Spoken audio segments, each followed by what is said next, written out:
Hello everyone, this is Sharon again. Today is Saturday, August the 3rd, and I wanted to update you. I get lots of questions, so I'm really trying to let you know what one goes through when living, fighting cancer. The last time I spoke with you all, the news wasn't that great as far as the 3-month taxol regimen that I was taking for, well, actually it was over 3 months. It wasn't working, as I said before, and when I say it wasn't working, understand that it means that I've just been on that particular drug too many times, and that the cancer, doing what it does best, mutated and figured out that's what we're going to use, and so as a result the taxol became ineffective. At that point, when we took a break to see what type of results would yield from the tissues that they had taken of my biopsy, I was just going to take a break. But then, as cancer would have it, a little spot that I had had earlier, and it showed on the scan that it was there, we knew it was there, but it was so tiny that it hadn't changed in 2 scan sessions, so we felt that the scans reflected stability of the cancer. Well, about a week later, the new development with the knot came about, and it was very painful and just a very scary thing to deal with, because you know that the cancer is raging again.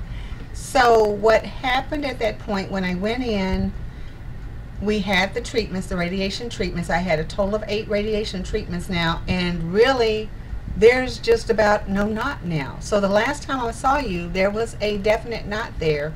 This time I have to really press and hunt and feel for it.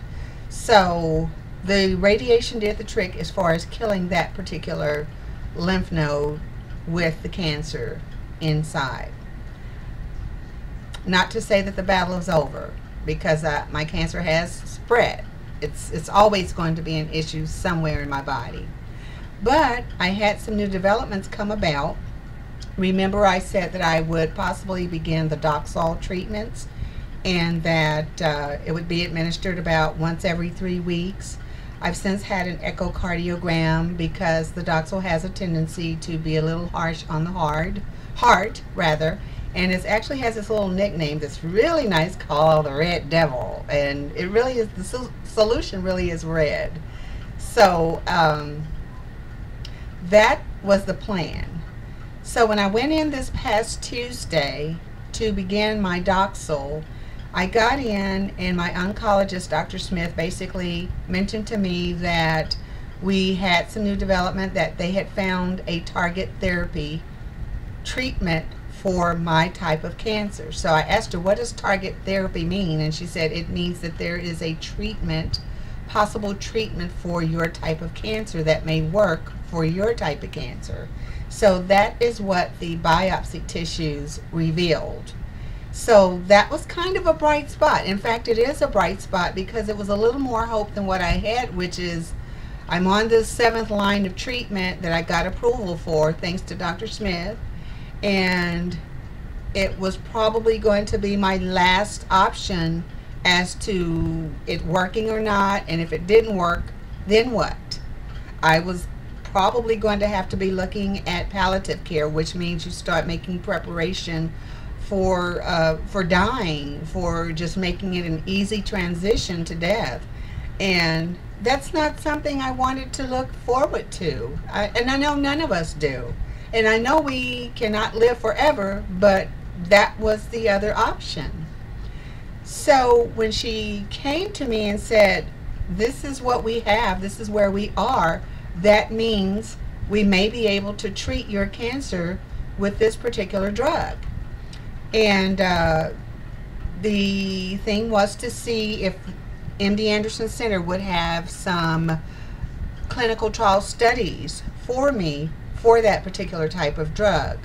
So I was very ecstatic. So we postponed the doxil contingent upon the fact that she was going to check, and if she found out by Thursday, which was just this past Thursday, we would then start the doxil. So say for instance, if she got word there are no clinical trial studies, although there are always many at MD Anderson Center, but that doesn't necessarily mean that there's one sitting there waiting for me. So in the event that that was the case, we were going to start on the doxil as we had planned, but we were going to know something and or do something by Thursday, more definite. So I gathered up all my bags and things to spend a day in the infusion room and went home. So by Thursday, I gathered up my bags again and made a trek towards the cancer center, and had even better news. So I was met at the front desk to sign consent forms and have a chemo teach of a new drug that we are going to be using. The drug is called herceptin. And this particular drug is a drug that is usually utilized for breast cancer patients. Now, I've always been told there is a very close correlation between ovarian cancer and breast cancer. So here we are now looking at this drug that may work for me, that may give me more time. And if that works for me, who's to say it won't work for others in my position? That's exciting news to me. Nevertheless, I signed the forms, I listened to all the pros and cons, and we're so close. But herceptin, because it is not considered a drug treatment or a chemotherapy treatment for ovarian cancer, good old insurance is not going to cover it. So we are at a place now, a very close place of getting approval to have it taken care of for me by many of the companies and groups that are out here, because you just can't write a check for this herceptin, I understand. So that's where I am.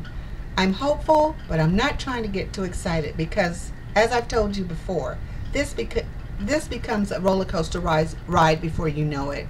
You're up and down, your emotions are just out of control. You don't know whether to be happy one minute and sad the next, or just totally fall apart. You don't know what to do. But that's where I am. So because it was found that I have a genetic mutation in my cells, isn't that something?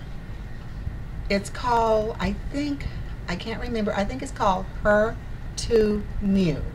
HER number 2 and then any U, if I'm correct. If I'm incorrect, I'll come back and say so.